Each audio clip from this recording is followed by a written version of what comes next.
Welcome back to the Justin Wenzel Podcast. On this show, I like to feature guests that have a crazy story to tell. I like to see situations where people go from the bottom and rise all the way to the top. And today we have a super special guest, a great friend of mine, Tomas. What's up, bro? How you doing, brother? Thank you for having me. Happy to be here. This is great. You know, we've been talking about doing this now since I joined your gym. So for you guys who don't know, Tomas owns the coolest gym in town by far. And a lot of great people go to that, or are members and trainers and everything. And you've really built a really great culture. Thank you. The more I've learned about you, the reason I know why you attract that type of culture there, because you have history. And I don't want to really talk too much about the gym right now. I do want to circle back to the gym. But I got to know more. I mean, I'm learning so much about you the more time I spend with you. You're like the most interesting guy in the world. You think so? I think so. Thank you. I appreciate that. Yeah, it's really cool. Your history and law enforcement and everything. Let's kind of dive in, man. So are you born, raised Southern California? Born and raised Southern California. I grew up in the southeast area of Los Angeles, a city called Southgate.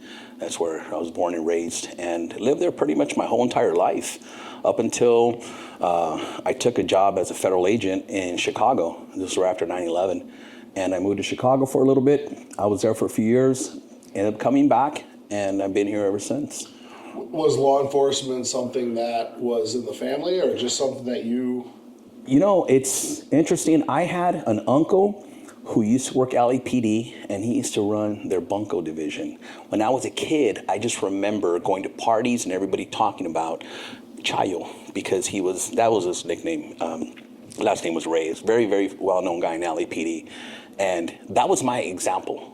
Like, oh, we have a cop in the family. Okay, cool. Because I knew as a kid I wanted to be a cop. I don't know why, what just drew me to law enforcement, but I remember 7 years old and seeing the cops in my city, and I'm like, I want to do what they do. I want to drive that car. And then top it off, I had a cousin who worked for the police department in the city of Southgate. And so I was like, well, she's working there. I can do that too. And that was like my cousin, her name is Espy.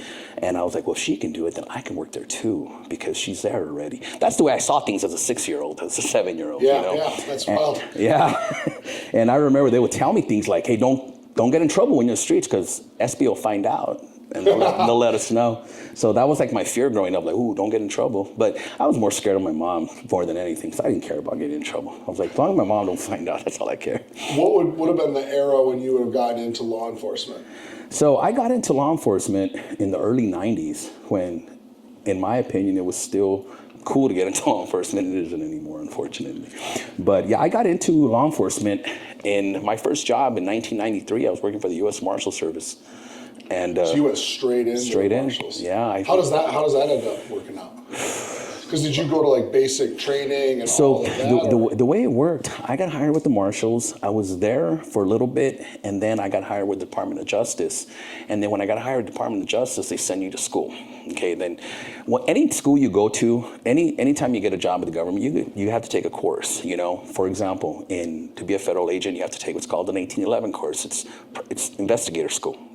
So it's a 3-month school that is given to every single agent. They all have to pass it, and then you're given a month or two specialized training with whatever agency you work with. So let's say, for example, you work with DEA.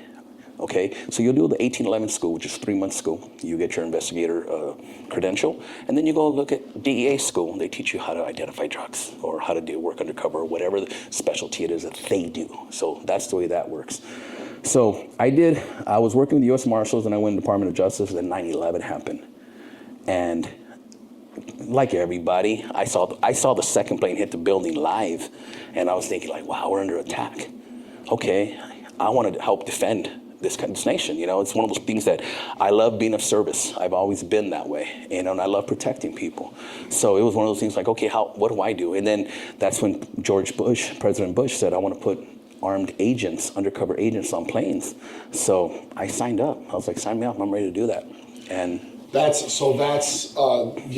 was a big deal with putting air marshals on. That was pretty well known. And we were talking about this the other day, where I was like, how many times have because you guys usually sat up close to the front of the plane, so first class ideally. So We're in the front and the back, and depends on the size of the aircraft, and depends, where we're going.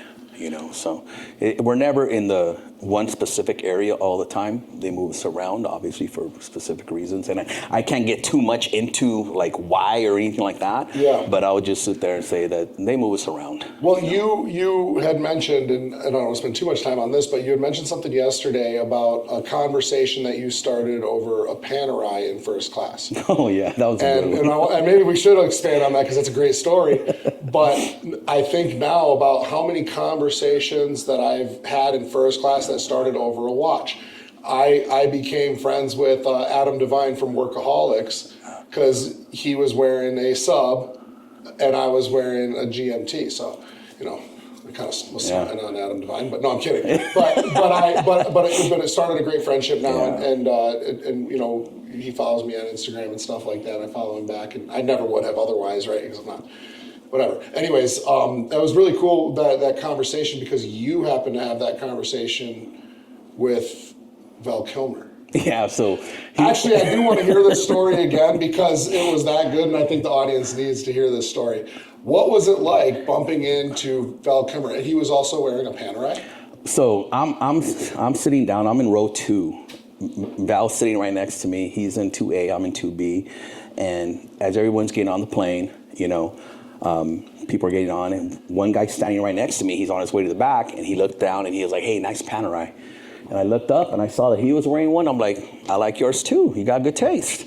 And then Val Kilmer was like, "I got one too." And I looked at him, and I'm like, "Well, fuck it, let's start a club." And so You knew who he was, obviously. I'm a huge Val Kilmer fan, Right. Like How could you not Heat be? is one of my favorite movies of all time. Tombstone, come on, I can't. And like I said, one thing I never got wowed out with celebrities, even though like I saw him get on the plane, I'm like, oh, that's dope. Val Kilmer's on the flight. I go, he'll probably be sitting next to me, knowing my luck. And sure enough, he was. So I was like, oh, that's awesome. But I don't bug him. I'm not like, oh, hey, you're so-and-so. Whatever. No. So I just look at him and I just said, hey, he goes, but you, because after he made that comment, I go, well, let's start a club. And he goes, but you have the one I really want. And because I had the Sylvester Stallone model, and I was like, and I looked at him and I'm like, relax, bro. I said, I know you're people giving you shit all the time because you're famous and you're handsome.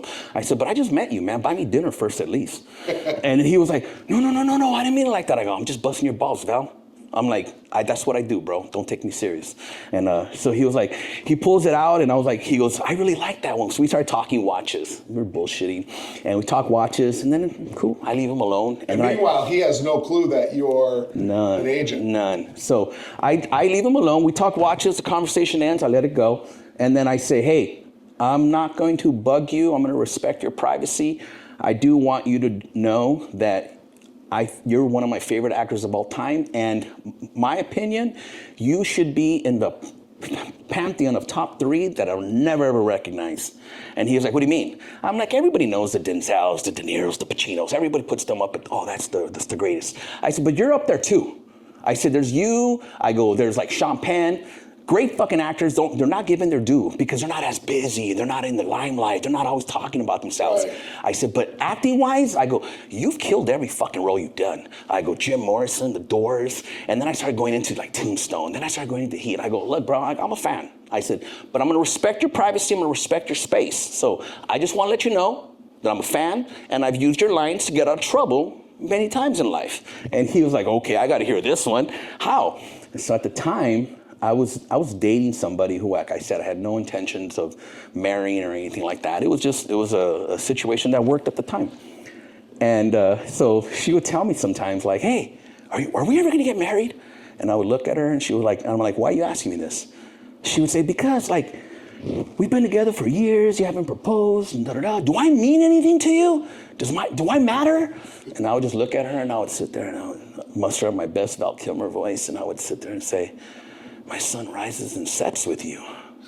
How could you ask me that? Oh, I'm sorry, babe. And I was like, whew, got out of that one. So I told this to Val Kilmer. He started laughing. He was like, oh, yeah. I go, dude, when I was younger, I'll be at clubs and I'll be talking to a girl. And she'd be like, all right, cool, I got to go. See you later. And I would look at my friends and she would walk away and I would say, she walked out of our lives forever. And so he's busting up, We're bullshitting, we're talking. He was like, oh, that's awesome, blah, blah, blah. And I'm like, bro, I'm a huge fan, blah, blah, blah. And I said, oh, I do have a question. I said, in the movie Heat, there's one thing that you did that's not a Hollywood actor trained move. He goes, what do you mean? I said, in Heat, when you're walking out of the bank after you did the robbery, I said, you have the bag of cash. I said, you have your Amputee right here. I go, you're walking out, you're smiling. I go, the bus passes. You see Al Pacino one time on the other side. I go, your face scowls. I go, immediately, you pick up, boom, boom, boom, boom. You hit your 10 o'clock, you hit your 2 o'clock. I go, you went down to a magazine exchange and you hit your 6 o'clock. And he was like, you noticed that? I said, yeah, I noticed everything. I said, who taught you that? I said, that's not a Hollywood trained move, man. And he goes, my buddy is retired FBI, and I hire him as a consultant to do all the shooting scenes and stuff like that. And wow. So I was like, oh, that's awesome. And he was like, you noticed that? And I was like, yeah. And then I was like, oh shit, I'm kind of giving away my position as who I am and what I do.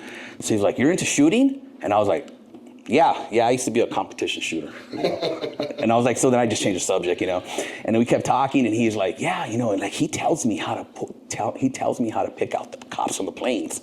And I was like, what? There's cops on the planes, Val? And he's like, yeah. And I'm like, are they here right now? And I'm like looking around like all stupid. My partner, who's sitting like 2 seats over, he looks over and he's like, I think that's one right there. He spotted him perfect. And then he kept looking around, and then he saw a gentleman in the back in business. He's like, I think that's the other one. And I was like, yeah, he looks kind of suspicious. Didn't say shit, kept talking, we're bullshitting. And then he invites me to his play. He goes, hey, I'm doing a play on Mark Twain. He goes, would you like to come see it? And I was like, yeah, I'd love to. He was like, have you come down as my guest, blah, blah, blah. I said, Val, I'd love to be honored to.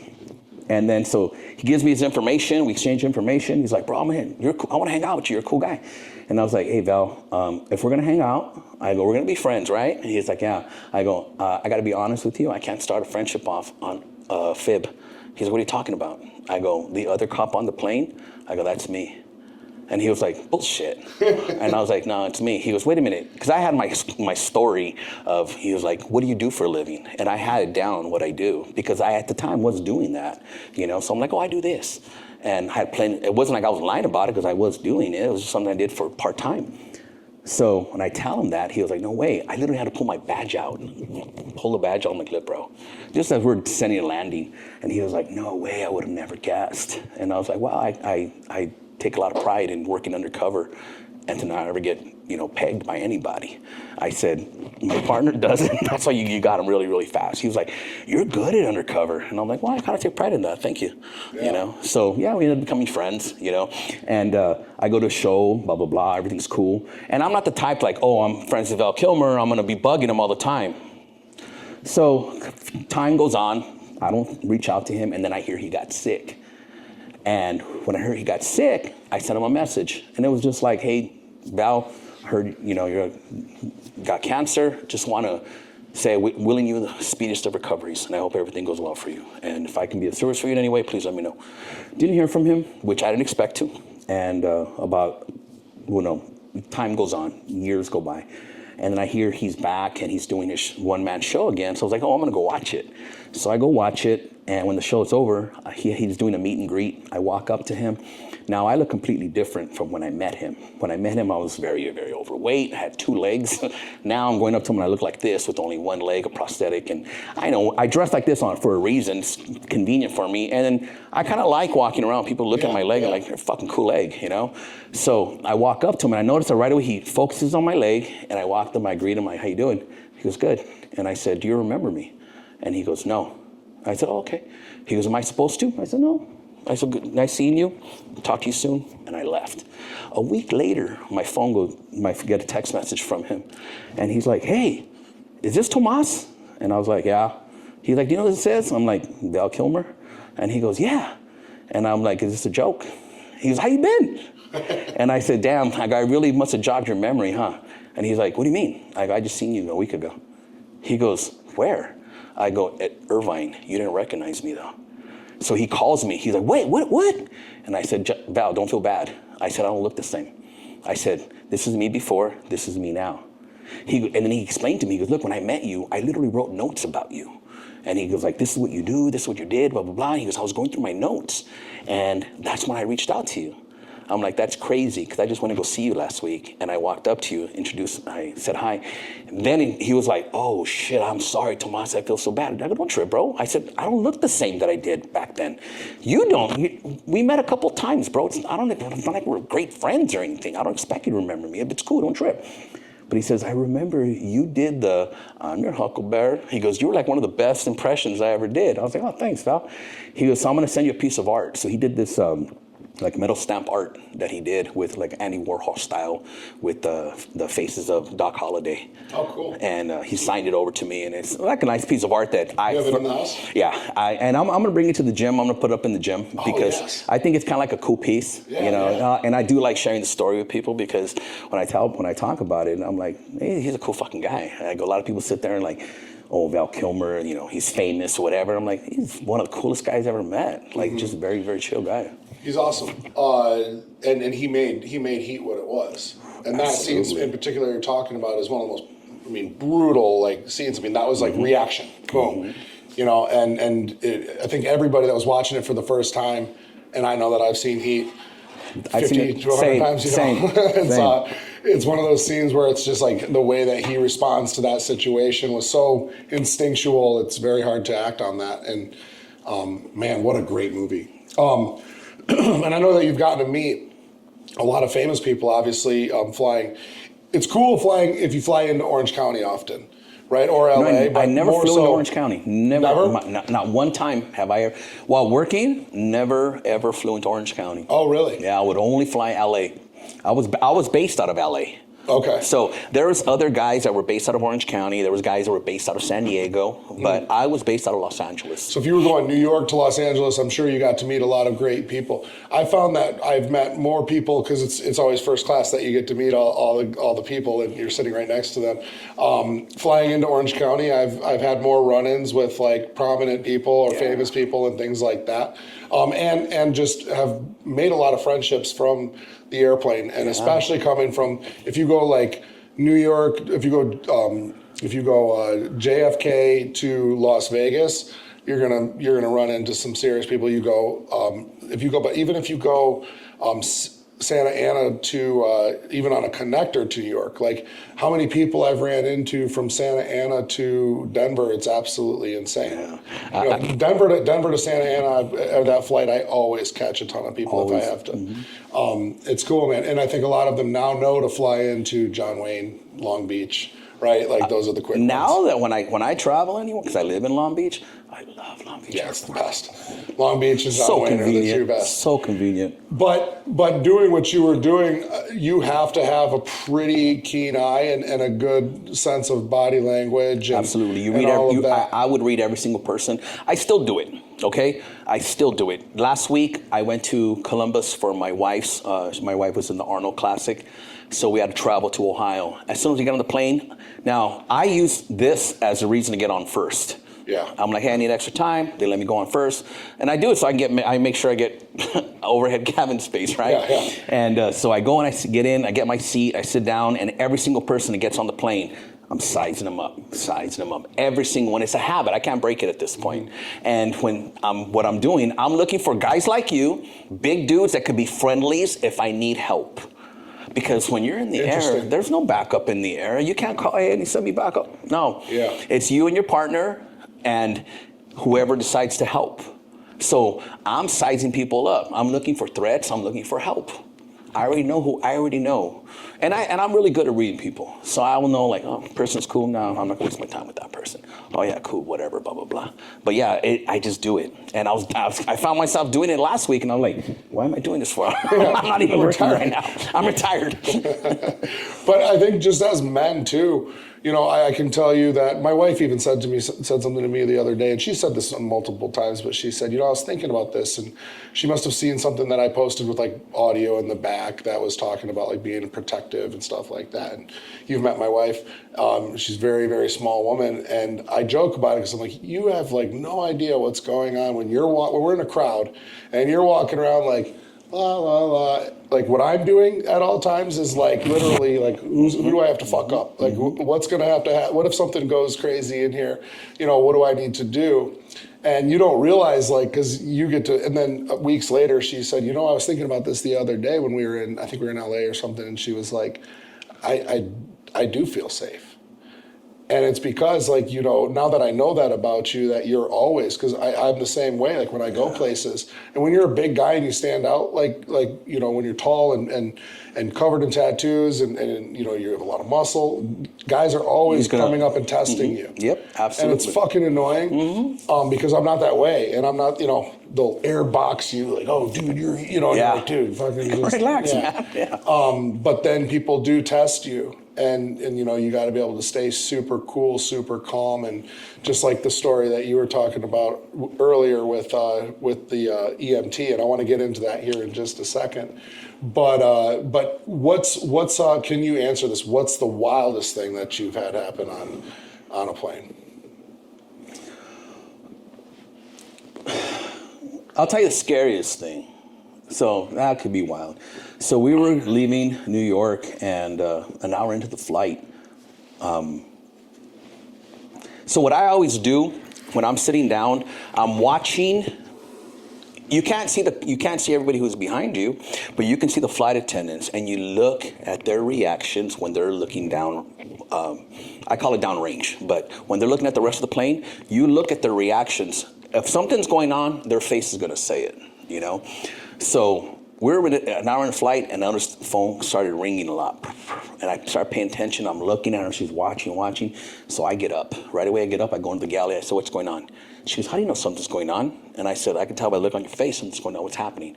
She goes, somebody found white powder in the rear lav, and we don't know what it is. And I said, okay. I called my partner up. Come here. So I said, go to the back lab, secure it. Tell me what you see. And so I stay in the front, he went to the back, because at the time, the big threat that was out there was a substance called TATP, which is basically a powder that when you add liquid to, it becomes explosive. Oh. So that was not detectable? Not really, because it looks like powdered sugar is basically what it looks like. And it's very fine, and it could pass as powdered sugar. So my partner goes to the back, and he goes, I can't tell what this is. And I said, well, secure the lab. Don't let nobody back there until we figure out what was going on. So I get my laptop, and at this point, we're like maybe an hour and a half into the flight, and I get on my laptop, and I get in touch with my bomb guys. And I'm like, hey, this is what we have, possible TATP. And, oh, man, as soon as I did that, bomb guys were like, okay. So they were going to land the plane like somewhere in Ohio at one point. But I said, no. I said, the way it is, it's not a threat. I said, it looks like somebody made a mess with it.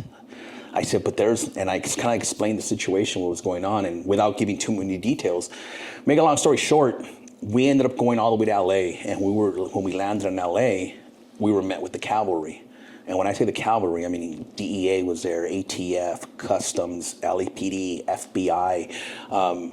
They literally landed, they took us to the far part of LAX, and then they swept the plane and got everybody off, one by one. It was a big, big deal. And at the time when this was happening, I had to come out of cover and explain who I was.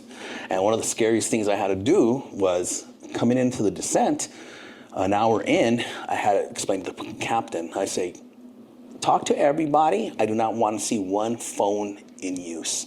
If you are using your cell phone, you're going to be treated as a threat, because that's how they, Yeah, that's how they ignite them. Yeah. So I was like, please, I do not want to shoot an idiot that wants to film this because they want, put it on social media. This happened.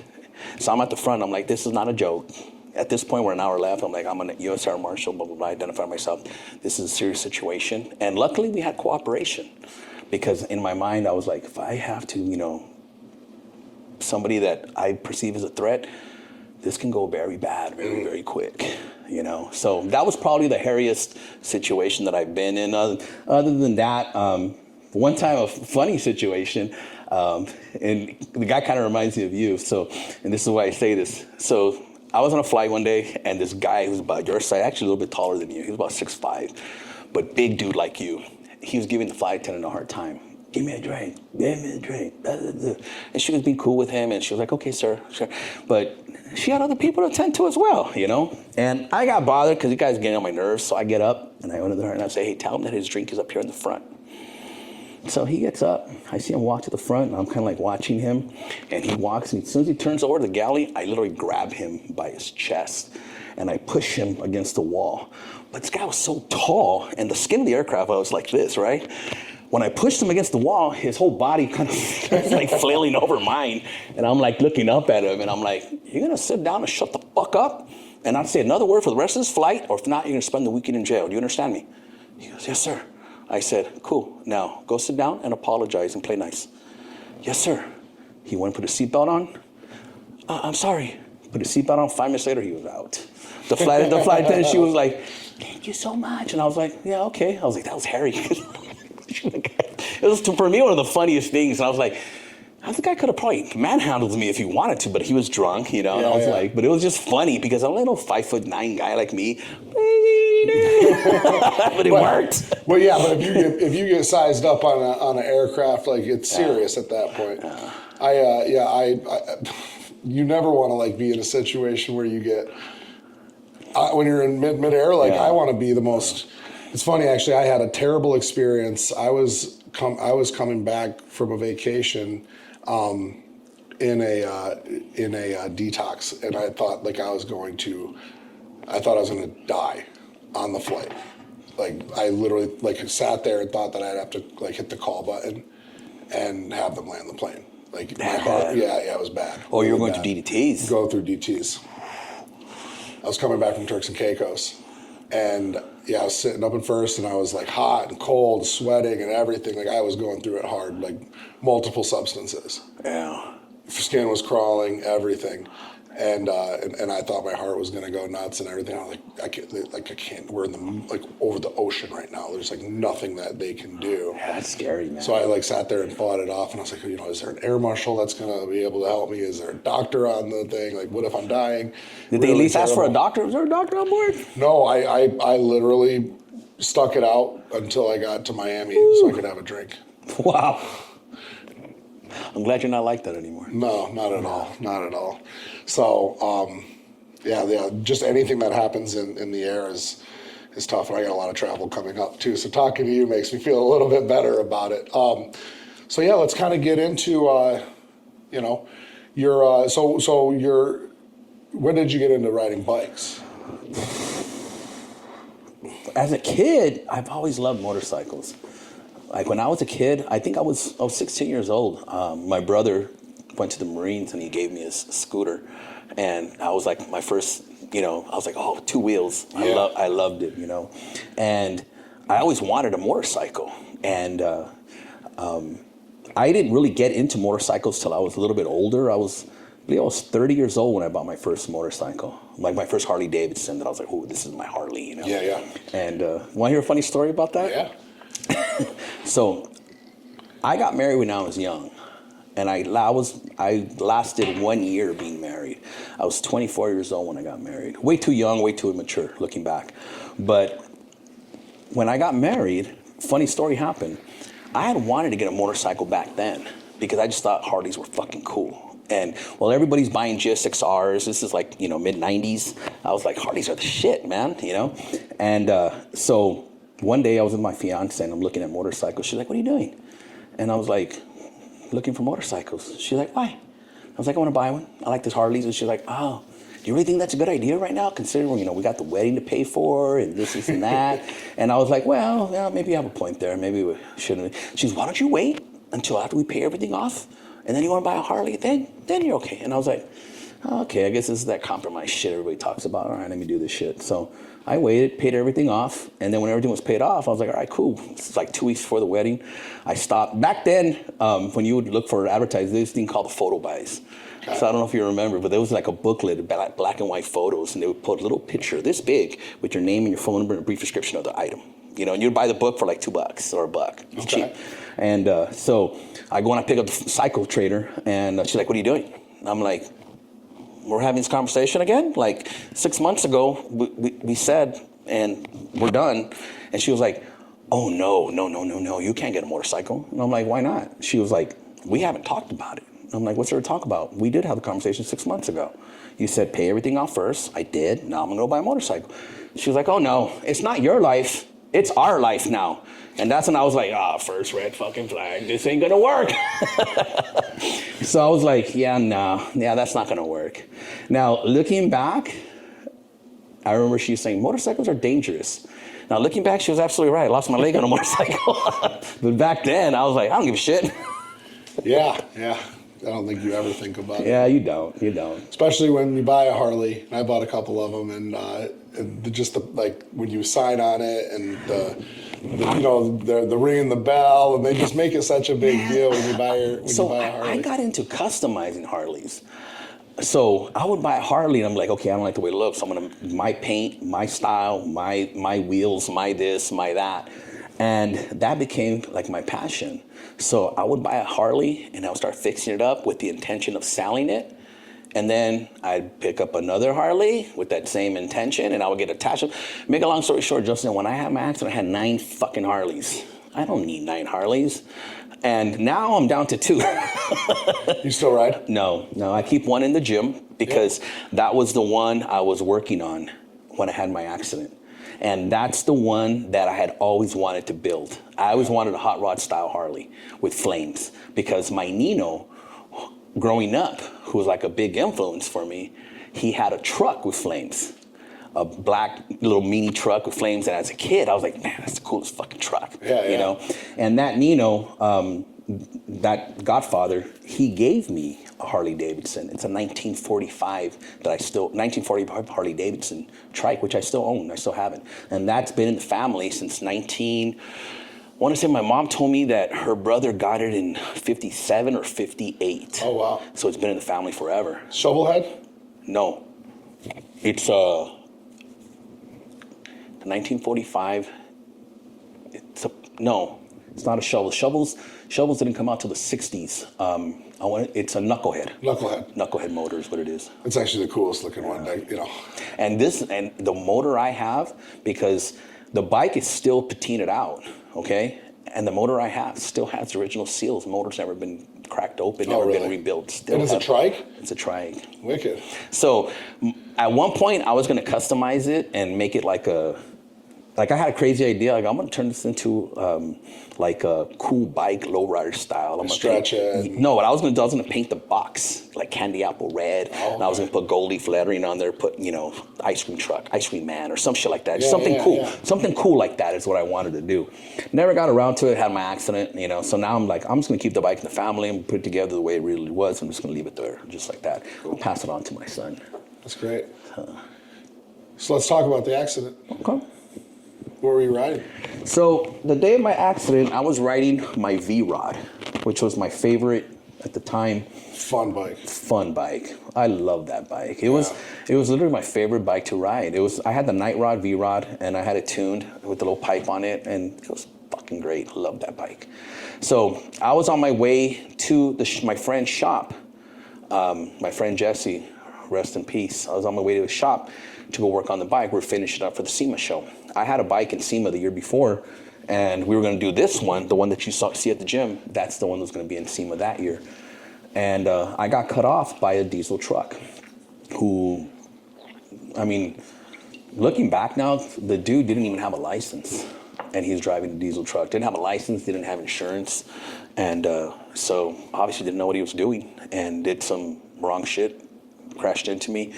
And so when I had my accident, the way that it happened, it's basically, if I had to describe it to you, I don't know if you're familiar with the area of the 105 freeway and the 605.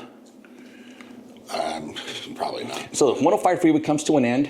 The 605 freeway is right here, and it splits. And he was going this way, I was going this way. The traffic going this way was too much, and he was going too fast. I was right here, he just got into my lane. And his front wheel, when he turned into me, I didn't have enough time to react. And the reason why I didn't have enough time to react, because when I'm driving, I see the diesel right here, I am like, get in your next lane. So I check my blind spot, make sure nobody's there, and that's when he turns over. When I turn, he's already turning back. I try to turn, it was too late. Boom, I hit. My left leg hit at the front wheel, and he had those like really long lug nuts, and that turning against my leg is what grinded my leg off. So basically, if I'm sitting like this, the front tire hit right here and grinded my leg off right here on this side. And that's what happened. So when contact was made, when I woke up, I was literally sliding down the pavement. And my helmet was like, that's what kind of woke me up. My helmet was hitting the pavement. I'm like, what the? I'm like, shit. Okay. So right away I go like this. I check myself. I'm like, all right, I'm cool. And I go to get up. And when you put your foot down to do this? Yeah. I didn't have that. When I looked down, I'm like, fuck. So right away I said, shit, my carotid's exposed. I have about 5 minutes to live before my ticket gets punched and I'm done, So I was wearing a leather belt, a thick, very thick, like Harley style belt. Horrible for tourniquets. But I'm taking it off. And luckily this guy comes running up, this guy named Anthony, who became friends afterwards. He comes running up and he's like, what can I do to help? And I look up, I'm on the ground, I look up and I see him and he's got these like canvas style shorts or like these like baggy, shorts with the pockets on the side. Yeah. So he's got that and has like a canvas style belt. And I said, bro, give me your belt. And he starts taking off his belt and he's like, what do you need it for? I'll show you. So right away I start tying a tourniquet. I'm like, hey bro, put your hand right here. And he's like, what? I'm like, put your hand right here. He grabs it. I go, no, twist. He twisted and I grabbed it. Hold on to that. He's like, what am I doing? I'm like, you're saving my life, bro. Oh my God. And he's like, what? And I'm like, yeah, you're buying me some time. So I'm on the phone with 911 operator. And you had to call 911. So I called. Oh my God. So I get on the phone with 911 and he's literally holding the tourniquet. And I'm telling my friend who's riding with me, a guy named Dave, I'm like, Dave, focus. Because he was freaking out. I'm like, focus, stop looking at my leg, focus. I need you to start getting statements and IDs from people, get information. We need witness statements is what I need. I get on the phone, I call 911 and I was like, hey, male, 42 years old, TC, motorcycle versus diesel truck. I'm describing everything. Lower left appendage separated from the body. Tourniquet's been tied. I'm describing everything. She goes, where's the victim? I was like, I'm the victim. Oh my God. And she goes, who's the one that's in the accident? I go, me. She goes, who's the one? I said, lady, listen to what I'm saying, because I don't want to repeat myself.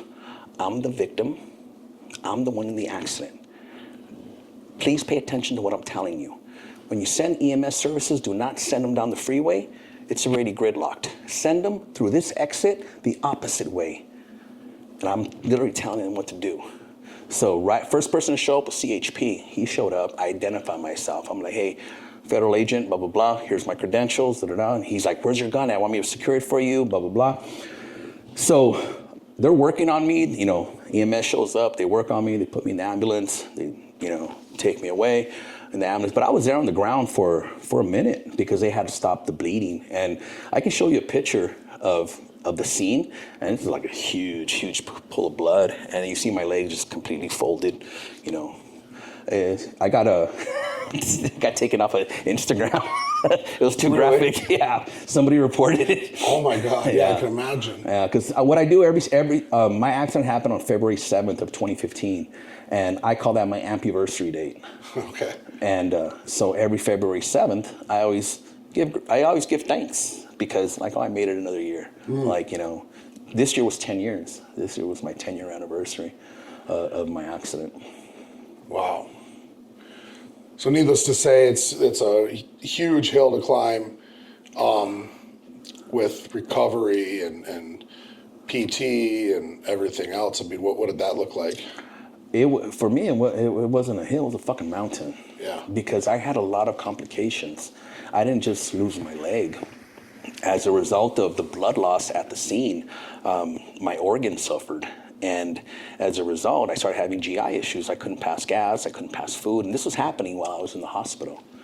So then they figure out that in addition to the leg issues and the infections in the leg, I'm having stomach issues and I'm having surgeries, and the first one doesn't work, second one doesn't work, third one doesn't work, and I'm like, what the fuck's going on? I'm gonna die, you know? And to make a long story short, the last surgery I had, they couldn't even figure out what was wrong with me. Just by the stroke of, call it whatever, luck, God, whatever you want, I happened to have a doctor that said, no, that's not what it is. Because they were looking at all my issues and they're like, oh, he's got gout. And my own doctor, who wasn't really my doctor. So let me back up a little bit. So when I had all these issues and I'm in the hospital, my kidney shut down on my body, went septic, and like I'm dying, right? So I'm on dialysis because my kidneys are not working. So when I get transferred from one hospital to the next, so the first hospital I was at, they were not taking care of me. So I ended up transferring me to Cedars-Sinai Hospital in West LA, where then I had the greatest care. Like, they were just awesome there. Well, the doctor that I got assigned there was a doctor named Dr. Goodbye. He was my kidney doctor. And we developed a friendship because he would come in and see me every day and we would talk. And just one day he came in, and one of my buddies was actually not my buddy, it's my partner, one of my best friends. He's in the room with me. And so the doctor comes in and the doctor was real cool. He was like, oh, Mr. De La Mora, everything's fine. We're looking at your HHI numbers and we're still gonna keep you on dialysis. And so my buddy goes, doctor, what does HHI mean? And without missing a beat, this doctor was real cool. He was like, basically it means you gotta go to medical school to figure this shit out. And I started fucking cracking up. I was laughing, you know? And then right away he realized what he did. He was like, oh, I'm so sorry. I shouldn't have. That's very unprofessional of me. I was like, no. I go, you're not dealing with fucking sissies in here. I go, we're cops. I go, so this shit's right up our alley. This is funny to us. So I go, yeah, motherfucker, go to school so you can learn this shit, you know? Right. And so I ended up becoming friends with that doctor. Well, doctor says, he goes, hey, they're trying to treat you for gout, but I don't think you have gout. And I was like, okay, what do I have? He goes, you don't have the symptoms that led to gout. They're just trying to make it seem that that's what you have, and they're trying to put you on treatment. He goes, but no, I'm going to call in a friend of mine who is a world-renowned specialist. He doesn't even work anymore. He just travels and teaches. They brought him in. He came in. He looked at my case, and he was like, yeah, no, that's not gout. He was like, yeah, something else. And make a long story short, he's like, you're not able to have surgery right now. He says, you've lost so much weight, so much muscle, you're iron protein deficient, you've been in the hospital for 3 months, any surgery is gonna kill you. So he goes, we're gonna try to let you go home, try to get as strong as you can, because you're gonna have that surgery. Basically, your ileum tube is no longer functioning. So that's why you can't pass water, can't pass gas or anything. So I'm like, okay, how much longer do I have to wait? He goes, hopefully you can last 2 to 3 weeks and we'll get you back in. I was home 2 days, Justin, and I just couldn't take it. And pain was so bad that I went back and I had to have emergency surgery. He's the one that did the surgery. That's the one that I literally coded on. Like, I went in for surgery like on a Monday, and Friday morning I wake up in ICU. And I remember I wake up and like my whole family's right there, and everyone's like I'm worried, you know? And I wake up and I look and I'm like, what's everybody doing here? Why is everybody so sad? And they were like, oh, we thought da-da-da-da. And then they call the doctor. Doctor comes in and he was like, you're a very sick boy. You're a very sick young man. And I was like, well, am I getting better? Is this it? I go, this is my 11th surgery, doc. I'm kind of fucking done with surgeries already. It's 11 surgeries in 4 months. Like, I'm fucking done. Yeah. And he goes, well, hopefully. And that's when I said, no, I'm done. This is it. I'm gonna rebuild my life now. Like, I'm declaring it right now. Like, fuck this shit. I'm tired of fucking surgeries. I'm gonna get well now. And I literally willed myself back. Within, 3 weeks, they released me from the hospital. I was back home, and the recovery was nothing nice, you know, I couldn't even get out of bed, you know. And that's what I tell people. I'm like, it's really, really debilitating to be in a position where one day you're able to move the world, and the next day you can't even get up to wipe your own ass. That's a very, very humbling feeling. And I went through it. And fuck, it was humbling. It was very, very humbling, you know? And now I look back and I say to myself, well, I was very, very fortunate to have the amazing support structure that I had. My family is fucking awesome. My cousin Lupe, she was there for me every step of the way. My cousin Felisa was there every step of the way.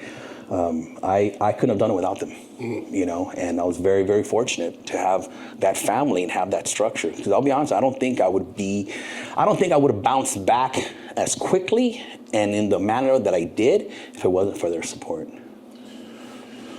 That makes me think, a common theme with you is people really care about you, and you make friends very fast with people. Want to hear something funny about that, Justin?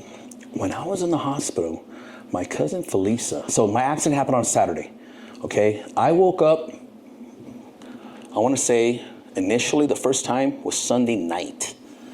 And I remember my cousin comes to me, she was like, mijo. She goes, now this cousin, she's older than me. She's like my big cousin, you know, like, and she's like an aunt to me. And she comes up and she's like, mijo, she goes, you're very loved. And I looked at her and I go, what do you mean? She goes, in the waiting room, she goes, there's like 100 people here. Oh, wow. And they're all for you. And I'm like, what? And then my cousin Lupe goes, yeah. She goes, we were in there, like on last night, she goes, we're in the waiting room. And she goes, the way this hospital's set up, the ICU has like pods. It's 4 beds and a waiting room. 4 beds and a waiting room. So she goes, our waiting room, she goes, it was filled. Like people were standing up. Doctors come out. Who's here for Ramirez? A couple people would get up. Oh, so-and-so. Who's here for Lopez? Blah, blah, blah. When they announced my name, they're like, who's here for De La Mora? She goes, the whole fucking room got up. She goes, the sad part is, she goes, we didn't know everybody. She goes, you had work friends, you had friends from the gym, friends from writing. She goes, plus you had your other friends and you had family. So you had 5 separate groups of people. Not everybody knew each other. Some people did, some people didn't. And I was like, oh, she goes, you make friends everywhere you go, huh? And I'm like, well, yeah, I'm a friendly guy. And it was hard for me to accept that I was cared for, and that, easiest way I can explain it, it took a while for me to accept that. Because a part of me, even then, was like, why are they doing this? In my mind, I was like, I don't deserve this. But as time went on, almost an imposter syndrome. But do you want to know why you would probably get that? Tell me. Because you cared about them. You would never have that feeling if you didn't care about how they were accommodated and how that they were heard, that they were listened to. It's very uncommon. You know, a lot of men are alone. A lot of men feel alone at all times, right? And they also feel undeserving, but a lot of men don't initiate relationships with other people, don't have a certain care, right? You would never have that reaction towards it, right? Or that those thoughts about like, I can't believe it, like, am I deserving of this, whatever, if you didn't care about how they perceived you, not what they think about you, but how they care about the relationship with you. And that's something that I learned afterwards, because I have one friend, for example, I used to work with, and one day we're at the hospital and my cousin goes, oh yeah, I was here late last night and I ended up getting a room, but I didn't pay for it. Your coworker, he's the one that got it for me. And I was like, he did? So I reached out to him. Now this coworker, I barely knew him. So I reached out to him and I'm like, hey bro, I just want to let you know that I appreciate you doing what you did and taking care of my family. It really means a lot to me. Thank you. And the message I get back, it was like a real quick message. And the message I get back from him, no, Tomas, you don't remember, blah, blah, blah. You did this, you did that, you did this, you did that, all these things you did for me. He goes, this is my way of repaying you. And I was like, oh, cool, but I didn't do it for repayment. I just did it because I wanted to, you know? And it was at that moment that I was like, wow, I guess people do care about me. But it was hard for me to accept at first, Justin. I'll be honest with you. I didn't know how to accept it. I did not know how to accept it. Even the first week that I was in the hospital, I was in shock. Like, I can't believe this shit. You know, I'm missing a leg. I got this apparatus on me, drying me out, whatever. I know I'm on dialysis, and I'm thinking, I'm just in bed thinking, wow, my life is fucked right now. Heck, I never thought I would be here, you know? And I'm thinking to myself, like, shit, how am I gonna get through this? I'm alone, you know, I don't have nobody, you know? My son's 7 years old. This is what's going through my mind, you know? And I'm just thinking like, okay, shit. you're going to have to pivot and move. And I'm like, how are you going to pivot, motherfucker? You only have one leg now. Like, this is shit's going through my mind, you know? And, but with time and people telling me that, like, no, we care about you. We love you. And you've inspired us and you've helped us. And this and that. And it was hard for me to accept it at first because here, I'll give you a true story. I'll give you a funny story. So I have two brothers, which unfortunately I'm estranged from. I don't talk to them. And I don't talk to them because when I had my accident, one of the brothers decided, oh, I can take advantage now. This guy's going to die. I can take advantage and keep his shit. So I ended up having to sue these two brothers in court to get a property back. It's a bullshit story, but I remember one day at the hospital, one of my brothers was there, and he was like very quiet, you know? And I'm observing him, I'm watching him, I don't know what's going on. And then he started talking, and he said, hey, he goes, when I had my accident, nobody came to see me. And I was like, what do you mean? He was like, you're kicking people out of here. Like, you're kicking people out. Because there was time I didn't want visitors. I wanted to be left alone. And everybody kept, oh, we want to go see you, we want to go see you. And I was like, I don't have the energy for that. So I kept saying no. And my brother got upset. He's like, why are you kicking these people out? I'm like, I don't have the energy to deal with them right now. And he goes, you don't understand. He goes, when I had my accident, nobody came to see me. And I saw hurt in his eyes. And I was just like, nobody came to see you because of who you are and the way that you behave. And you think you don't need anybody. This is why you don't have any friends. And I'm like, I don't consider myself, the friends of the friendless. I said, but to me, if you want to be a friend, you got to be a friend. I'm a big believer in that. So initiation, like initiating the friendship and actually pursuing. I'm a big believer in that. I learned that a long time ago. You want a friend, you got to be a friend. So was your brother more like a lone wolf out for himself? White guy. Mm-hmm. Interesting. And what would you say would be the number one characteristic that a man needs, now looking back at it, that a man needs to win friends and influence people? Whew. I always tell people, be yourself. Unless yourself is a fucking asshole, then don't be him. Yeah. Wow. I like that. Yeah. I like that. I live by non-transactional generosity, meaning like no expectations for anything in return. That's it right there. Justin, how many times in life have you just talked to somebody and you talk to them and you hear what they're upset about, and it's always an expectation they had in their mind that wasn't met? Mm-hmm. I can sit there and say that's like 85% of people's issues. Right. You know? And I always sit there and I say to myself, I'm like, well, it's some fucking entitlement on your part that you would have this expectation without that person agreeing with you. Yep. With that person even saying, like, okay, I'll do that. I go, that's your expectation. You built all by yourself. Mm-hmm. I'm like, how often do people hold people accountable to expectations they never agreed to? Right. It happens all the fucking time. Right. You know? For example, for me, when it comes to not transactional whatsoever, we just went to lunch. Right? I grabbed the bill, I paid it. Most people would go, thanks, man, I got you next time. That's probably one of the only ways to offend me. And I tell people all the time on that. Because there are some people that you'll take them out, you'll invite them out, and they're there to see what they can get off of you. I can't stand people like that. No, I can't.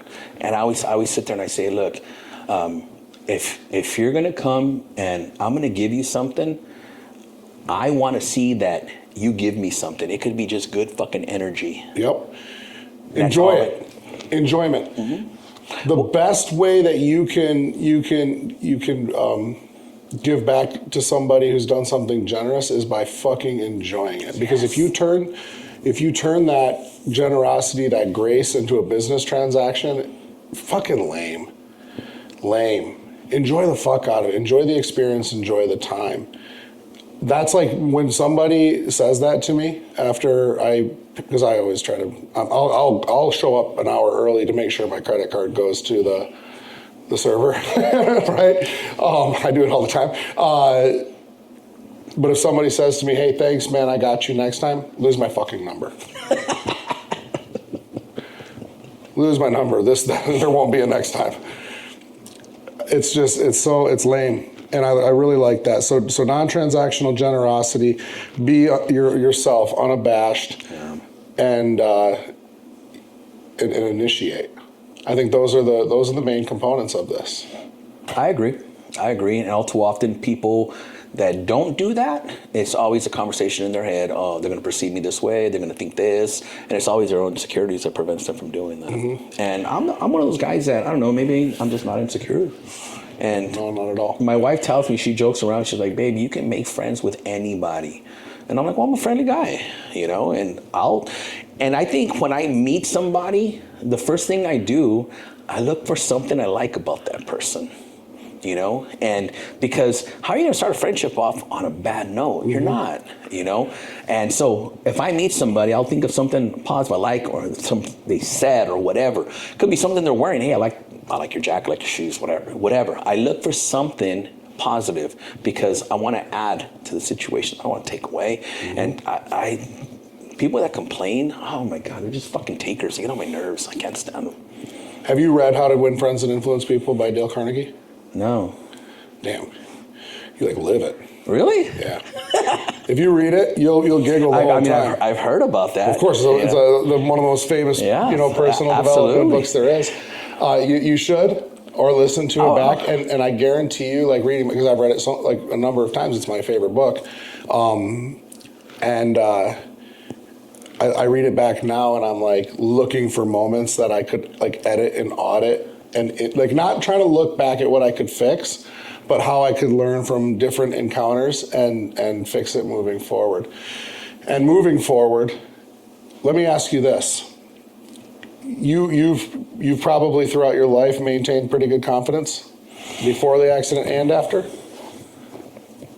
Yes, I would say so. Well, it just seems like it based on the stories that you've told me and the connections you've made with individuals. Yeah, I would say that. Were you more confident before your accident or after?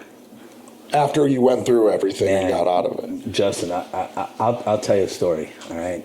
So in my 20s, I used to be a jiu-jitsu fighter. Jiu-jitsu was my life. And I used to go to Brazil, and I was immersed in jiu-jitsu culture. It was my life. Back then, I thought I was a confident person. When I lost my leg, it took a while. I'm not going to lie. I'm not going to sit there and say I lost my leg and I was right back. No. Was there wallowing, self-pity? There wasn't the wallowing, because that's one thing I don't do. The whole victim mentality bullshit, that doesn't fly with me. Okay. What it was I would say the frustration of not being able to do what you're able to do, but you can't. And because I had such a hard, my recovery was not easy. Let's put it this way. Most amputees, they lose their leg. Within a month or two, they're in a prosthetic. It took me a year, a whole entire year. And when I got my prosthetic, I had to build myself up because I got it and I was ready to fly. And the first day I get it, I'm walking and they're like, wear it for half an hour max because of your situation. I was like, whatever. I went 3-4 hours. I get home, I take off my leg is bleeding. So I'm like, okay, another setback, I gotta wait again. So for me, it was the feeling of helplessness. And the helplessness would lead to my own despair, because I used to pride myself on being a person who, and I say this to every guy out there, every man, every guy should at any time in their life feel that they have the ability to be dangerous, okay? Whether it's to defend yourself, whatever. You should always feel that you have the ability to be dangerous. So for years, I trained, I worked out, I did jiu-jitsu. I'm a badass at the range. my ability to take care of myself, to be dangerous, was fucking high. It was very, very high. The confidence I had was like, I may be a small guy, but I'm a fucking badass. I know I am. Well, I lost that when I lost my leg, because I was no longer feeling like I'm in a fucking wheelchair for a year. How am I a badass? I'm not. I'm weak. Okay, I'm 200 pounds. I have no muscle. I'm weak. I'm in a bad place mentally. Now, what kept me going the whole entire time, my son, I was like, okay, all right. And I was doing a lot of research, talking to amputees, like, hey, how was it for you? What did you go through? And then I started realizing, I'm like, okay, I'm talking to the wrong amputee, because this guy's in a victim mentality. Sure. He wants to live there. Fuck that, I don't want to do this shit. So, like, I joined a support group, okay? My cousin tells me about it. She's like, hey, there's a support group, go check it out. So I went and checked it out. All right, cool. Showed up the first time, get there, cool, quiet. Second time I'm there, I'm like, all right, I'm gonna be a little more vocal now, because I'm feeling more comfortable. And one time they're going around, they're sharing. Everybody wakes up, they introduce themselves, they share a little bit about themselves. And this one guy gets up and he's like, this morning I woke up and it was a bad day for me as an amputee. And I'm looking at this guy, I'm like, dude, you've been an amputee for 9 fucking years and you're still having bad days? Like, come on, bro. Get over it. But I can't say this, so I'm like, okay, don't be mean. And so the guy goes, yeah, this morning I wake up and I look over at my legs against the wall and I got really, really frustrated because, if it wasn't for that, I wouldn't be able to walk and da-da-da. And I'm like, Jesus fucking Christ, with the victim mentality, shut the fuck up, But that's what I'm saying in my mind, My turn to share comes around to me. And I was like, all right, cool. I need to turn this energy around in here. So I was like, yeah, this morning I get up, I look at my leg, and it's right there, and I'm like, you're one bad motherfucker. I go, and I get my liner, and I start putting it on my leg. I go, and I feel like I'm putting a condom on the world's biggest cock, and I'm going to go fuck up the world right now. And when I said that, all the ladies in the support group, jaws just dropped. The guys were like, oh. And I was like, yeah, I'm going to go fuck up the world. And at that moment, I realized, I was like, yeah, this is too much for this group. So the lady, when the meeting was over, she comes up to me, she's like, oh, Tomas, we love your energy in here. I'm like, don't lie. I read you very, very well. I said, this is not for me. I go, and she was like, well, maybe we could just bring it in a little bit. I was like, no. I know how to be myself very, very well. I don't do well being somebody that I'm not. So thank you very much. I appreciate the opportunity, and I left. Never went back. And people would tell me, like, hey, why'd you stop coming? And I was like, well, I was kind of disinvited. And I go, oh, my energy was too much. I said, but I don't sit around and feel sorry for myself. I don't. I said, I do something about it. I wasn't happy with the fact that when I got out, I lost a lot of weight and I was weak and so I said, okay, do something about it. And I bought a gym. And the gym I ended up buying was self-made, which is down the street from the gym that's there. So that was in 2017.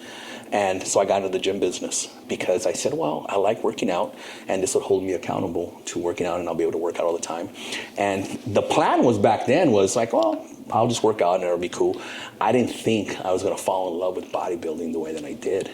But that happened after I met my wife. My wife is a bodybuilder. She's a competitor. And she made it look so easy. She inspired me. And I was like, all right, fuck it, I'm gonna try it. And I tried it, and I just fell in love with it. I fell in love with the process, fell in love with everything. So that's how I got into that. But during that time, the first 5 years after my accident, from 2015 to 2020, were the hardest years mentally. It was not easy. And I tell people, that's when I did the most struggling, the most breakthroughs was in that time period right there. Tell me about one breakthrough that really comes to mind.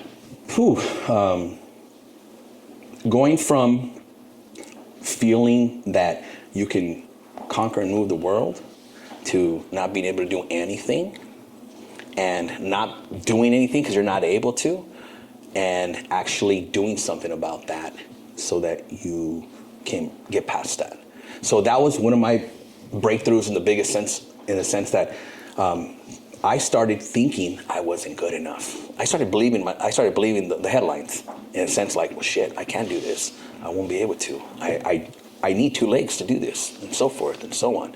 But as time went on, I was like, okay, if I can't do that, focus on what you can do and focus on what you can do well. So that's what I did. Wow. That's important. It's incredible.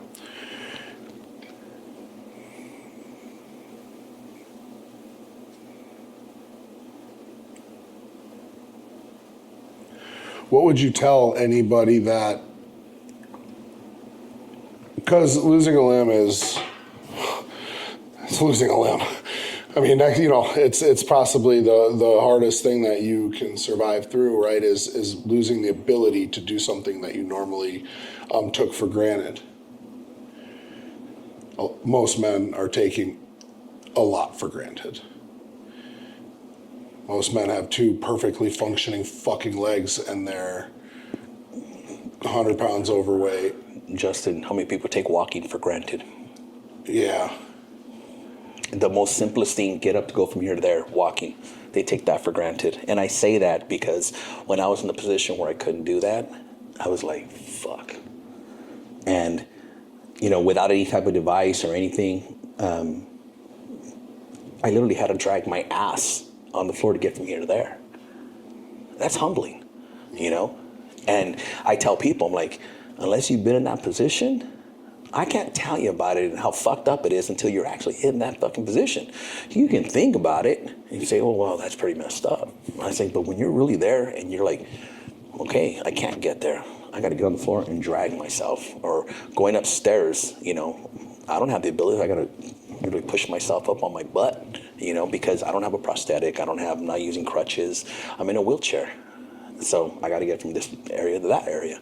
So I tell people, I'm like, the simplest things you take for granted. Walking.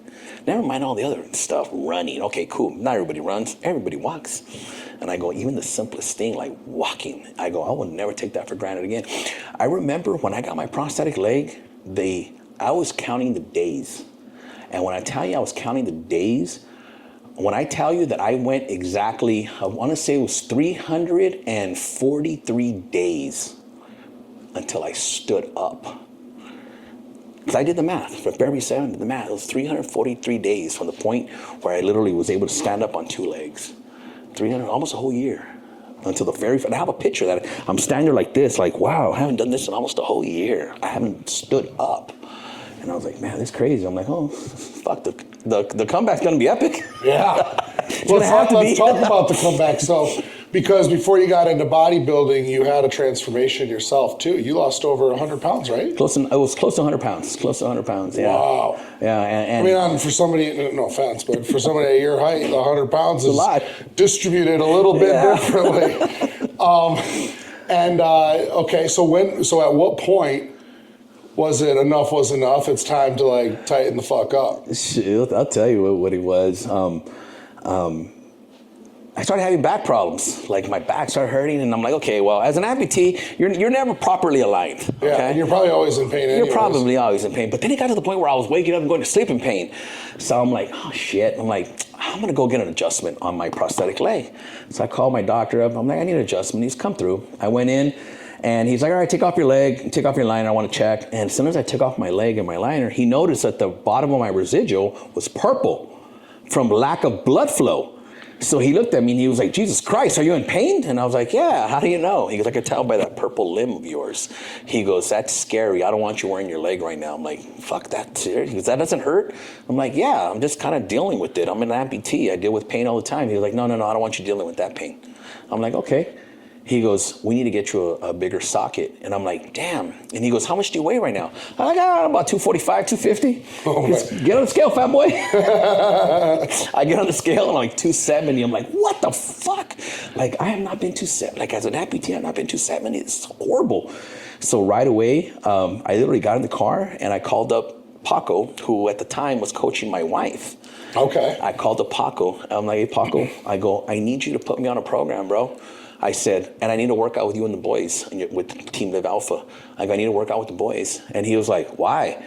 I go, bro, I just hit rock bottom, man. He's, what do you mean? And I told him what happened. He's like, all right, bro, I got you. We'll start tomorrow. I'm like, okay. I went home and told my wife, fuck all this bullshit. I'm starting tomorrow, and I'm going to eat what you're eating. I go, and Paco wrote me up a program, and I started working out with him the next day. And I do better in groups when training. Like, you know, it's fun. It's fun. It's fun. We have a great time. We do. We absolutely do. And I started working out with Paco and the guys, and I started getting excited about training again, and it was fun. And I was like, fuck, this is good. I'm having a blast. I'm loving this shit. And I started dropping weight. And so I'm like 275, and I started dropping weight. The goal was to get down to 245. That was the goal, because that's where I had lived my whole entire time as an amputee. So Paco was like, nah, I'm going to get you down to 200. I looked at him, I'm like, nah, bro. I was like, I'm gonna look like a fucking crackhead at 200. I was like, trust me, I'll show you pictures. He goes, no. He goes, my goal is to put you on stage. I looked at him, I'm like, you're fucking stupid. Yeah. And he was like, no. And we were at a bodybuilding show. And when they announced the Masters division, they went up there like, these guys are 50 years old and blah, blah, blah, blah, blah, and still doing it. I expected to see these like Arnold type fucking figures up there. And when they went up there, I was like, oh shit, I can do that. For the first time, I said, I can do that. And that's when Paco goes, that's my goal, is to put you on stage. And I was like, wow, really? Yeah. And I go, dude, if you're crazy enough to think that, I'm stupid enough to do it, let's fucking go. And he goes, I go, let's do a prep. And he goes, okay, when do you want to do a show? I said, I'm still too fat. Well, let's just prep until I get ready, and then we'll pick a date. So I prepped the whole rest of that year, just prepping. My wife is doing her preps, whatever. And the new year started, and Paco goes, let's pick a date now. And he looked at a date. It was like in May. I said, oh, that's a good date to do. He goes, LA show? He goes, no, San Diego. I go, no, I want to do LA. I want my family to go and watch me.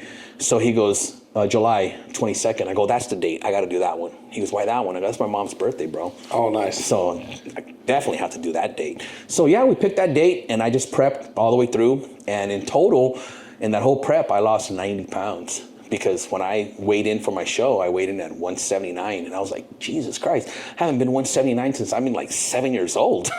And I was like, fuck, I couldn't believe it. I couldn't believe that I got that low. So let me ask you this. This is my fucked up brain.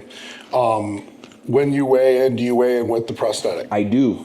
And is the prosthetic... make a difference? Nah, not really. What is it compared to the weight of your other leg? It's supposed to weigh the same. Right, I figured. That's ideally. And this prosthetic that I have is like one of the highest. They call this the Ferrari of prosthetics. Yeah. Because there's like literally, it's made of titanium. There's a microprocessor in here that reads my gait, and it's fucking high speed shit. Yeah, tell me about the shoes. So the shoes, I have to wear one height shoe all the time. So that's one thing as amputees, we don't have the luxury of like, I'm gonna wear the heel today. The ones I feel bad for the women, you know, because women, if they can't wear heels all the time as an amputee, because this ankle there's no dorsiflexion, so there's no ability to nothing. So this leg, what it does, it reads when I'm standing up. It senses if I'm falling. If it thinks I'm falling too fast, it locks up. It's a safety feature. So every shoe I have, this leg was programmed to this shoe, the height. So see how this shoe is thicker in the back than it is in the front? Mm-hmm. Now, if I wore a Chuck Taylor, like a Chuck, those are one thing all the way across, right? Flat. If I wear that shoe on this leg, my leg would not function the way it functions right now. I see. Because the sensors would be off. It would be thinking I'm following a lot. But you picked a good one. I'm a sneakerhead. I like is a good look. I like the NMD Adidas, and there's like I have like I'm bad, but I have like 120 pairs of these, all different colors, different styles and stuff. And I don't go past like I have my 40 favorites. Like these ones I always use, these ones I never use, and I'm like I should start giving these away. I don't even fucking wear them anymore. You know. Dog, I got shoes I don't even know that I have. Yeah, it's outrageous. When I had my accident, and they told me they're like, hey, you're not gonna be able to wear shoes today. I used to be a big boot guy, boots. Justin, I got snake skin, elephant skin, croc skin. I got them all. Okay, I used to go to Mexico. I would go to Guanajuato to the warehouses. They would measure my foot, and I would give me that skin, that skin, that skin, that skin. I used to be a big boot guy, wear boots all the time. I can't wear boots anymore. Oh. And that's one of the saddest things. If I can't wear boots. Yeah, I know, that sucks. When I had my accident, I had to get rid of my shoes. I ended up getting rid of 233 pairs of shoes. That's bad. Oh, yeah. That's I can female relate, right though. there. I know. My friends are calling me Imelda Marcos, like all the fucking shoes, and I was like, yeah, shit, so. I buy my wife shoes every time I buy shoes, but I sometimes buy 3 at a time. You should have seen my front door the other day. The Nike van came. There's boxes past the door handle all the way stacked up. It's bad. Yeah, I used to be a lot worse before. I've calmed down a lot. And probably because they haven't really been coming out with a lot of different, colors. When I was all into NMDs, when I saw the Pharrells come out, I was like, ooh, I like the Pharrells. Let me get some Pharrells, So I got all the Pharrells ones, Yeah. And then I was like, okay, what next? Nothing left. All right, cool. And some of the new shoes are coming out, like the new NMDs. I'm not feeling them. No. I can't do that. So you got fully into bodybuilding. You went through a great transformation, lost that weight, and you did step on stage. Now, when you compete, do you compete in your standard age class, or do you compete with other amputees, or how does that work? No, that you can compete within the, I guess they call it the handicap class. Is that what they call it? I don't know what they call it because I didn't compete in it. the cripple. I call it the cripple division. But I say that with love, not in a bad way. But I just said, I was like, someone told me, like, why don't you do the wheelchair division? Because I don't live in a wheelchair the way those guys do, and it would be disrespect to those guys. That wouldn't be fair. I wouldn't be. I said, I'll walk up there. I go, now, am I going to win because of my leg? I go, probably not. I said, but I'm not doing this because, I want to be a pro or anything like that. No, I'm doing this for fun. Mm-hmm. Like, I love the whole process. I love the process of getting ready. I love the process of learning the art of bodybuilding, which isn't talked about. Everybody talks about the science, the training, the nutrition, Nobody talks about the art of it, the posing, which is the hardest thing to do. And it was my biggest challenge. To this day, it's still my biggest challenge. I don't know how to pose for shit, I can't flex. I look like a dingus. Exactly. I look like I'm practicing in my mirror at home, And when I was getting ready for my show, I had to practice a lot, and, but it made me develop a huge appreciation for the posing. So now when I see posing that's done eloquently, I'm like, ooh, yeah. I have a big appreciation for that because it's such a hard thing to do. And it's not talked about. People think it's whatever. No, bullshit. I tell people posing is even harder than training. I go, maybe because I trained my whole life. I know how to train. I don't have a problem training. I like training. I said, but posing? No, that was hard. Well, yeah, you deal with a number of things, right? You deal with obviously, you're embarrassed or you know what I mean, getting on stage in a banana hammock, right, and posing and flexing, right? So you're dealing with the crowd shock and fear, and then obviously doing something that's completely unnatural and performing and putting a smile on and all of that stuff. It's a lot. I could never. I respect bodybuilders like crazy, man. I could never find myself in that situation. And there's been times where I've had buddies that are bodybuilders that are like, dude, you are lean. 2 years ago at the Arnold, I was the most peeled I ever been. I'll tell you a funny story. I had a flight that went, because if you flew out of John Wayne, but you didn't, you probably flew out of LAX, so you were able to get direct to Columbus. No, we actually had a connecting flight, because there's no flights direct out of LA to Columbus. Interesting. So I had a flight from John Wayne to San Francisco to Columbus. And the connector was, we didn't change plane. Okay. So I just slept through it, and the flight left really early. And I was freezing because I was so lean. Oh, I was freezing. And I asked the stewardess to give me blankets. I was like, can I get some blankets? It's fucking cold, and it's March. So she gets me a bunch of blankets, and I'm all bundled up. And I fall asleep. We land less than an hour layover, not even. So I just stayed, and we didn't change plane. And I fall asleep. I'm trying to think if I did change plane or not. Either way, I fell asleep. I was on the plane first. I fell asleep. And I wake up, I'm all bundled up, and Jay Cutler's sitting next to me. And he goes, you cold?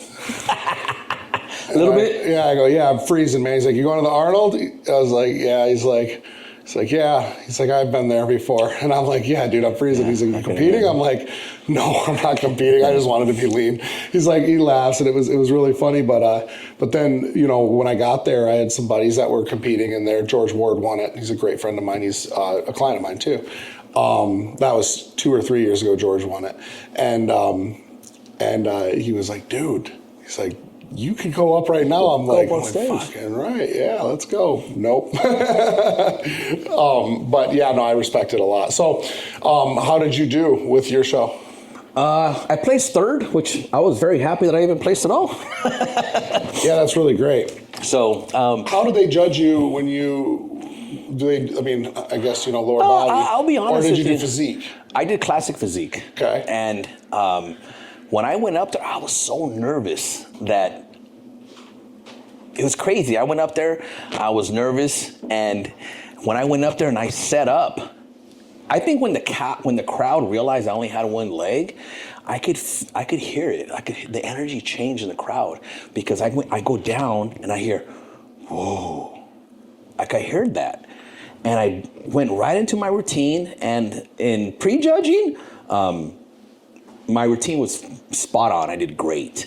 In finals, I completely fucked it up, you know? Did the same thing twice. And I was like, why'd I do that for? Well, I'll just keep going, you know? Does Paco get loud when you're up there? No, well, I could hear him. Like, I could hear him, I could hear my wife. Mm-hmm. And it's interesting, though, because even though there was a lot of people there for me, those are the two people I heard. Yeah. I heard my wife, I heard Paco, you know?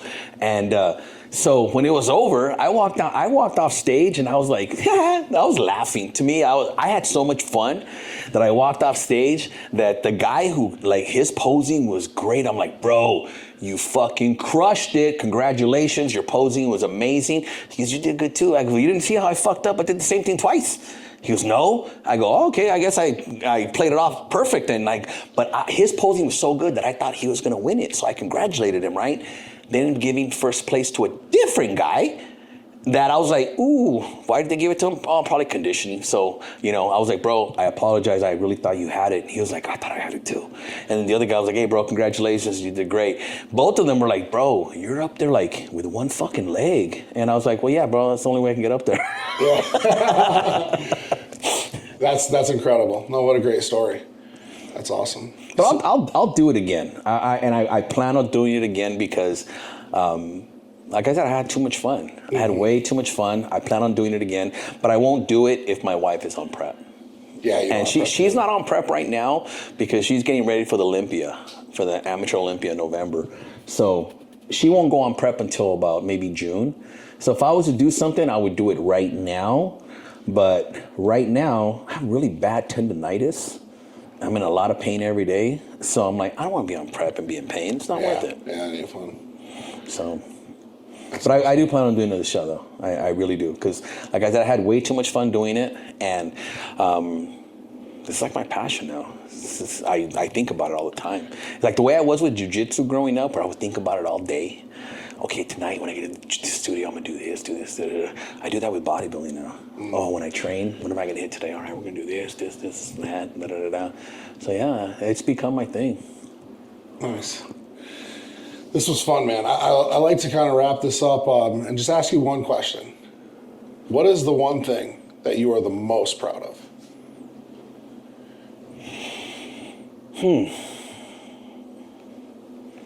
First thing that comes to mind is my son. And the reason why I say my son is because my son's dealt with a lot of, my son's a very resilient kid. You know, he was 7 years old when this happened to me.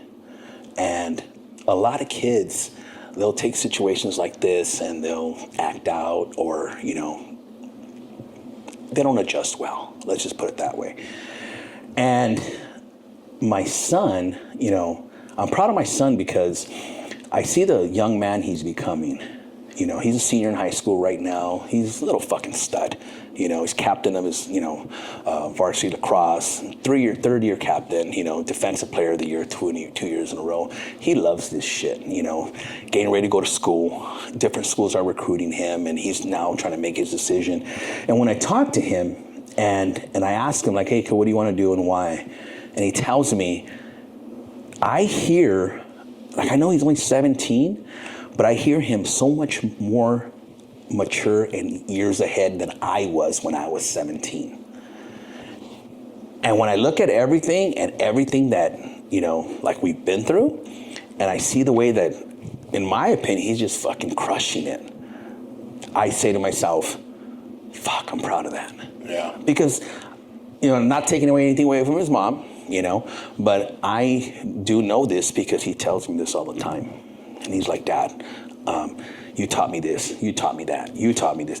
And some of the things that he tells me, I'm just like, shit, you remember that. I forgot I taught you that. Mm-hmm. But just the things that he does, you know, a couple weeks ago we went back east to a school in New York that's recruiting him to play lacrosse. And when we were there, we sit down with the coach and he's like, hey, do you want to go see where your son's going to live? And I was like, no, not interested. I just didn't feel like walking a mile to the dorm. So I was like, no, I don't care, I don't give a shit, you know. So I was like, no, I don't really care. I go, I want to sit and talk to you. And he was like, me, why? I said, look, I'll be honest with you, coach. I said, my son's 17. I said, wherever my son goes to school, I said, that individual is going to be very instrumental in helping me raise my son and turn him into the man I want him to be. I said, if he's not, that person ain't worth the fuck, he's not going to that school. I'm here to meet you. And the coach just looked at me and he was like, God, that's got to be the most honest conversation I've heard a recruit's parent ever tell me. I'm like, well, that's why I'm here, coach. And we sat there, we chopped it up really for a while, and I liked the guy. I was like, coach, if he comes here, you're gonna be my new best friend on the East Coast. I'm gonna tell you that right now. Right. And real cool guy, Shelly Shiner, really, really cool guy from Dominican University. Loved him a lot. Is my son going to go there? I don't know. He's looking at all his offers. He's got offers from a lot of different schools. And I love the fact that he's in the position where he gets to pick and choose where he wants to go. For sure. And what I loved when we got home, he goes, we were getting to the airport that day. He goes, Dad, I just got hit up by another coach in the Bronx. Asking we can go. And I was like, well, we're going home today. We can't go see him. And he was like, no, well, I'm not really interested in that school. And I said, okay, what did you like? Well, what coach told you, what don't you like? He goes, I like this, this, and this. I go, what don't you like? He goes, the fact that you still might have to pay out of pocket. I go, son, I have no problem paying for whatever school you go to. He goes, no, Dad, but you know what? He goes, I worked my ass off the last 4 years. You know, 4 point whatever GPA, because he takes all the courses. He was like, I maintain a 4.0 plus GPA, played sports, I do this, I do that, da, da, da, da. He goes, I did that so that I wouldn't have to pay for college, Dad. And you know what? My goal is to get a full ride. I was like, fucking hey, man, that's awesome, son. I love the way you're thinking. I like the way you're thinking. And so when I think about that, that makes me proud because I almost didn't get a chance to do that.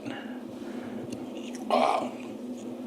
And that's when it hits me that this is why I'm here.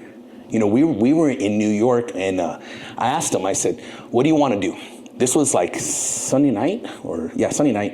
And after we did all the recruiting things, stuff that we had to do, I was like, okay, what do you want to do now? We have time, we have free time. You want to go to the city? What do you want to do? We were staying right across the river in Hoboken. So I said, we want to go to the city? What do you want to do?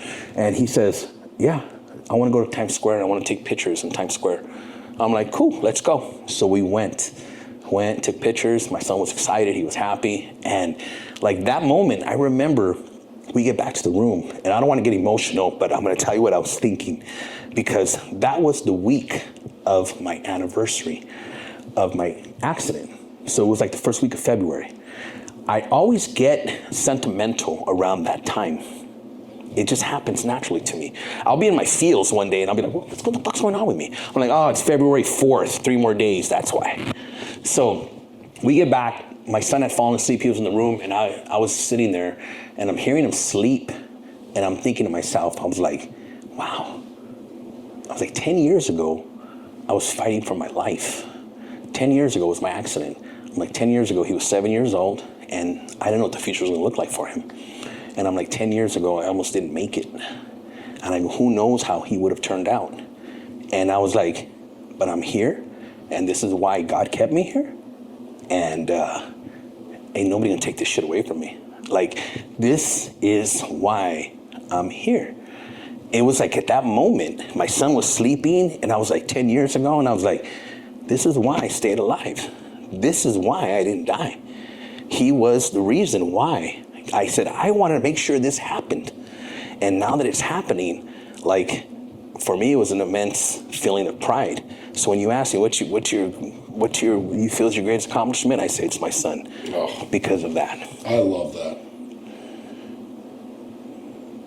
This was a great conversation. Thank you so much for coming out here. Well, thank you for having me. I appreciate you having me, and I appreciate you being here. And I'm surprised I get emotional. I told myself. No, thank you. Thank you for sharing that. Guys, if you like what you heard, make sure you click subscribe. Go ahead and shoot us some comments and some love. We're going to put all Tomas's information, how you can find him on social media. Go in there and just blow him up with love and kindness and comments. Don't follow me. I'm lost too. And, we're going to see you guys next time on the Justin Wenzel Podcast. We're out. Oh, that was